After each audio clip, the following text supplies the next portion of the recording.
Hi everyone, welcome to yet another of my pool plan video. In this video, I'll be covering my plans for the upcoming events and banners featuring Queen and Kelger. As always, I will also be including timestamps in the video description, so you can use those to skip ahead to the section that you are interested in. Based on the very recent developer livestream, the first event that we should have coming up would be the raid event featuring the Merilith Tempest boss, and also featuring Queen with her rework and a newly released FR and BT. So first off, covering what's new about Queen. In terms of damage rework, she has gotten the whole overhaul, her S1, S2, EX, and her converted Brave and HP attacks, which is the Balustra, Lunge, and Devastate, has been reworked in terms of their damage and is more on par with the current standards. Her LD has also been reworked in terms of damage. Overall now, most of her kit will do somewhere between 4 to 8 HP dumps depending on the skill used, which while will not really break the DPS charts since we have very focused DPS characters, is still overall pretty decent in damage, not forgetting also that Queen herself has quite a few good support auras to mix in as well. On top of the damage rework, her EX buff now has stronger auras, and she also now starts the battle with her LD buff up, so you don't need to use LD right at the start of battle. Queen gets a new BT weapon. Upon use, it gives her 3 turns of her Rasetsu Arousal, which is the same condition that she gets after using EX. Her BT aura lasts for 8 turns and has a very unique spin on how it provides support auras to the party. First off, it provides the usual BT aura level of support, which is Brave gain plus 20%, Brave damage cap plus 50%, HP damage plus 20%, and HP damage cap plus 30%. So pretty similar to all the BTs that we've seen so far. However, you also notice that there are some values in parentheses or brackets as well, and those values are the ones that you will get if you use EX attacks or converted Brave and HP attack commands. So for example, if I'm using Queen and I'm using either her EX or her Balustra Lunge or Devastate, I will get the values in the brackets instead, which is Brave gains plus 30%, Brave damage cap plus 80%, and so on. On top of this, while the BT aura is active, Queen also has a slightly faster EX charge rate. Moving on to Queen's FR, in this event she will also be getting a newly released Force Weapon. Her Force Weapon only has 2 conditionals. The first requires you to do a melee attack during your turn for a plus 40%, and the second conditional requires you to use a changed Brave for HP command, which gives you plus 60%. On top of this, while you are in Queen's Force time, anytime you use a change Brave for HP command, you will also get a bonus HP damage and HP damage cap plus 50%. Queen's kit can be pretty sweet overall if you focus your team building on trying to capitalize on her increased bonuses, but the drawback of course is that they are pretty niche overall, so you do need to try to factor in party members who can make full use of that and also still manage to counter the particular stage mechanics as well, which can be quite challenging. This is something I'm not really interested in, so my plan here is to skip this banner and save my resources for other characters that's coming. There is also a secondary featured banner with Tifa. Tifa will not be getting a rework, so all of Tifa's gear, including her FR and BT, will just be a rerun. I have already Tifa fully built, so for me the second banner is an easy skip. Next up, we have Kelger's Lost Chapters, which I think many people, myself included, would be very excited to have. Looking at Kelger's kits, I think his role overall is somewhat of an evasion tank with counter-attack capabilities, and also the ability to do preemptive strike when the enemies get their turn. However, there is a big caveat here. Some may argue that he can't really be classified as a tank because he doesn't actually mitigate damage beyond his self-evasion, and he doesn't actually protect the other party members you have. So if the boss does heavy hitting AoE attacks, the other party members will suffer. That is a valid point as well, and is something that you really need to consider if you are building a party around Kelger. Granted, I may be using the word tank a little bit too lightly here, but the key message, I guess, is that Kelger himself can comfortably absorb most attacks, and he provides a lot of often damage. Going through his kit, his S1 and S2 is pretty basic. His S1 is a single target attack, S2 is an AoE attack. Both his S1 and S2 will give him one of his signature buffs, which is the Last Dawn's Wheel. And while this buff is up, and it's usually for 6 turns when he uses his S1 or S2, but when it's up, Kelger will trigger a preemptive strike at the start of enemy turns. This preemptive strike is somewhat unique in the way that it does damage. First off, it will gravity shave the bosses, meaning that the brave damage portion of this attack does not depend on the boss's brave damage resistance or defenses. It is only based on Kelger's attack stat, which also means that this will bypass high defenses or brave damage resistances that we sometimes see in Shinryu fights. And it also does 4 HP dumps. The drawback, of course, being a gravity shave attack, is that this preemptive strike cannot break enemies. Kelger's EX is an AoE HP attack with 6 dumps and will give him his second signature buff called Godspeed Wolf. This buff is quite important because it locks all enemies onto Kelger automatically, and is also the buff that gives Kelger 100% evasion. The buff itself also has some offensive stats for Kelger tied to it, such as attack and max brave, so it is important to always maintain this buff. Next up is his LD, and his LD is the skill that gives him his overhead. When used, the LD does AoE HP attack for full AoE damage and is 5 HP dumps, and it will refresh his overhead at 12 turns. This overhead also has a couple of offensive stats tied to it, but importantly, with his overhead up, Kelger will trigger a counter attack every time he evades an enemy attack. This counter attack is pretty strong. It's a single target HP for 3 dumps, but it also does 50% splash HP damage. Now moving on to Kelger's BT, and really if you want to use Kelger, you should really pull for his BT. It dramatically increases the damage that he can do. In terms of the party auras, it's the usual standard party brave damage and brave damage cap plus 50%, HP damage plus 20%, and HP damage cap plus 30%. But the important thing is, while Kelger's BT is active, his preemptive strikes will trigger twice. Theoretically speaking, Kelger can still function without his BT, but losing half of his preemptive strike damage, I think, really hurts his DPS potential. Not to mention that triggering the preemptive strike twice also helps in terms of his force effects conditionals, which I'll cover next. So moving to Kelger's FR, it doesn't have any special effects when you do it, but it does have some very nice conditionals for Kelger. First of which is whenever Kelger evades an attack, you get plus 50%. This is very similar to Rydia's FR. The second conditional is when any party character does a melee attack, including often attack, you get plus 5%. If Kelger is the one doing the melee attack, and this also includes Kelger's counters and preemptive strike, he gets an additional plus 5%. So meaning that Kelger doing a melee attack essentially gives you plus 10%. Interestingly, while Kelger FR is up, Kelger has a turn rate minus 50%, which brings his turns lower and I suppose helps to extend his force time even longer.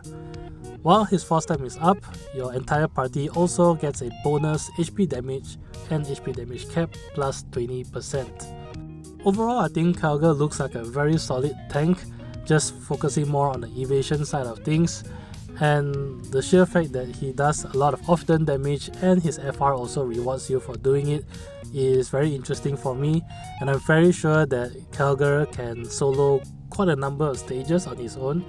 I think maybe similar in concept to Ruby Kante, but also of course you can build an often party focusing around Kelger and get a lot of bonus from his FR effects. I plan on pulling for Kelger. At this point in time, I do already have 50 BT tokens, so if I luck out on his kit and his FR early, then I may just use my BT tokens here. But of course, I'm hoping to also get lucky on his BT weapon. The second banner will feature Machina with a rerun of Machina's FR and BT. As far as I can see, Machina will also not be getting a rework. And similar to the last event, I already have all of Machina's gear and Machina fully built, so the secondary banner is an easy skip for me. So in this part of the video, I'll be giving my thoughts and opinions on which characters you can try to invest more in if you are limited in resources, for example tickets, gems or ingots. But as always, a quick disclaimer here that this is very biased towards my opinion, playstyle and preference. Generally, my recommendation is to always focus on roles that fill gaps in your roster, because having a diversified roster is the way to success in this game. As always also, I generally try to just tier characters across two categories. The first of which is the good value category, which are characters that are pretty good, that they provide you a good return of investment regardless of who you already have built in your roster. The second category I would like to call as the role fulfillment category, which are also characters that are okay. Generally, all characters that are newly released can do endgame content up to Shinryu, but in this category of characters, I think it really depends whether or not you have similar characters already built. And if you have already similar roles, then you can potentially skip these characters without having to worry too much about finishing content. This time I've placed Kelger in the good value category. Now there are some caveats here that you really need to keep in mind when you are considering whether or not to use Kelger, and I'll cover that as well. But essentially, as long as there aren't that many AoE hard-hitting HP attacks, and there aren't that many guaranteed hit attacks, Kelger not only can force the enemies to waste their attacks on him, and he can evade those attacks, he provides a lot of damage from his often capabilities as well. However, therein lies the caveat. There are quite a lot of guaranteed hit mechanics across endgame content which bypasses evasion, and like I mentioned earlier, Kelger unfortunately doesn't have any damage mitigation at all. So in some stages, Kelger will really be in for a world of hurt. Also, he doesn't really protect the rest of the party members. Say for example, if the boss uses an AoE HP attack, only Kelger will evade that attack and everyone else will be forced to take full damage. And I know tied to this, there is probably an argument to be made that Kelger can't really be classified as a tank. Maybe you can really consider him more akin to a DPS with evasion, something like Shadow. But when I use the term tank in this video, at least, it's really referring to the fact that he forces all enemies to lock on to himself, and he has the 100% evasion with counter attack to boot. You really just do need to keep in mind that he doesn't really have damage mitigation for himself and the rest of the party should there be any attacks that potentially connect. Overall though, I think it's still worthwhile because his damage potential is actually pretty high, especially if you have Kelger's BT. All his often, which is his counters and his preemptive strikes, deal a good number of HP dumps in the current meta, and the fact that his BT gives him 2 preemptive strikes per boss turn, and he will also likely counter the boss when they attack, means that Kelger will do 3 attacks per enemy turn and will significantly increase his force time bonus as well because of that. And all this put together, I think, would mean that he's likely able to be comfortably used in a good variety of stages, some even in solo, and very comfortably be able to finish off the fight. Moving on to the role fulfillment category, and here I place Tifa, Queen and Machina in no particular order. I guess out of these 3, sad to say, Machina would be the least favorite here. And the only reason I say that is I think his kit is the most outdated of the three. He can still do very nice damage overall, and not forgetting that his Spiral Linchpin often attack also triggers after an enemy turn, so there are actually several ways that you can play with Machina. One important thing to note is that while Machina and Queen are featured on two separate events here, at least those events are back to back, but Queen and Machina actually makes a pretty good combo overall, because the main source of Machina doing damage is from his Furious Blades burst attack, which will also mean that you need Machina's burst, but that attack does quite a lot of damage and is melee as well, so that would be able to fulfill both of Queen's FR conditional and give you plus 100% FR bonus per turn. And on top of that, Machina will also of course benefit from Queen's plus 130% HP damage cap up for some serious damage when he does his Furious Blades. However, if you never pulled for Machina before, I'm not so sure that it's a good idea going for Machina, because you would need to fully invest in him, including fully greening him. Without the PT, Machina's DPS plummets down to the point where even support characters will probably do more damage than him. So Machina is sort of like an all or nothing character here, and at a point in time where there are quite a lot of good DPS options, in this event we also have Tifa competing with Machina as a DPS pick anyway. It is very hard to really justify spending resource for Machina. Which brings me to Tifa. Of the four characters here, she's probably the most straightforward, DPS oriented characters, and it's also very beginner friendly to play with Tifa. All you really want to do is go into her BT aura and then start pressing buttons to do some very serious damage. The sheer fact that Tifa is still one of the hardest hitting DPS even today, I think is a testament to how broken she was when she was first released. Although she has aged a bit and is probably no longer sitting on a tier by herself, because there are very strong DPS characters such as of course Estos or Aranya being released, Tifa still does considerable amounts of damage and is still a very solid pick in single target fights in the current meta.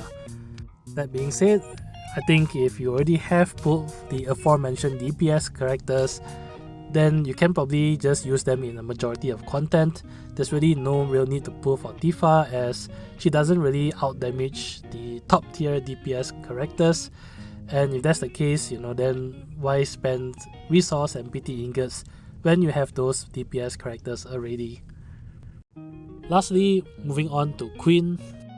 Queen's new spin on EX damage and converted Brave and HP attacks on the BT, and the FR focusing more on converted Brave and HP attacks is interesting for sure, and there is some potential there to really dish out top tier damage if you really build a party to capitalize on those. That being said, building a party to capitalize on those can be particularly challenging because not many characters can really fulfill all of those conditionals. You can maybe make an argument to say that maybe just use Queen's PT and use a character that focuses on EX, for example, such as Lightning, but even then there's not that many characters who can consistently use EX, and you'll have to resort to gimmicks such as using Bahamut Summon or the Crystal passive that gives you potential EX recharge, or using something like an Anna Crow Call. While all this is going on, you still have to consider the stage mechanics and also include party members that can deal with those, and also party members that can charge your FR, making it extremely challenging to bring together a party of 3 to capitalize on these.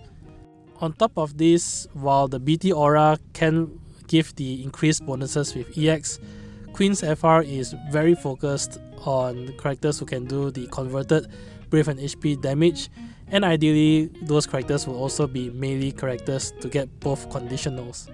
Now there are some characters that can do this. I mentioned Machina, but there's also characters such as Reno with his Turks combo, 11 HP dump, and maybe someone like Oren who can get the converted HP attack from the PT, but that just requires Oren getting a bunch of turns beforehand to build the stacks.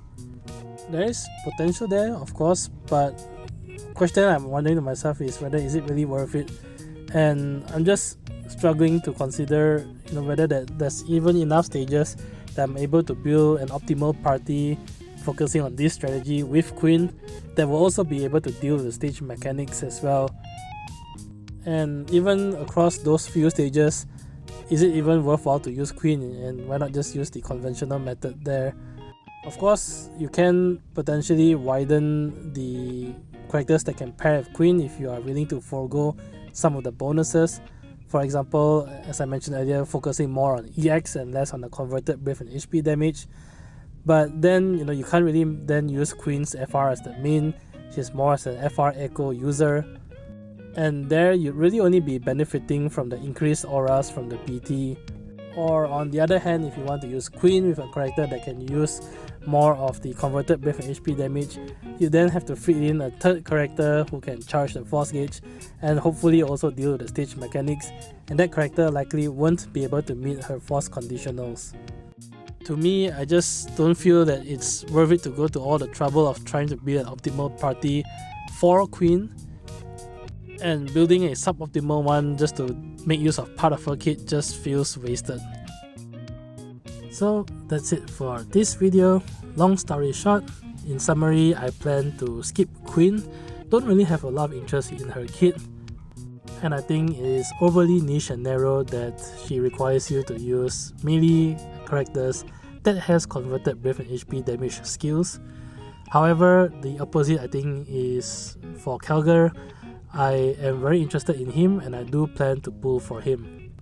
That's it for this pool plan video. As always, if the video has been helpful, do leave a like, comment and subscribe. It really helps a lot. Till then, I will see you guys in the next pool plan video. Bye!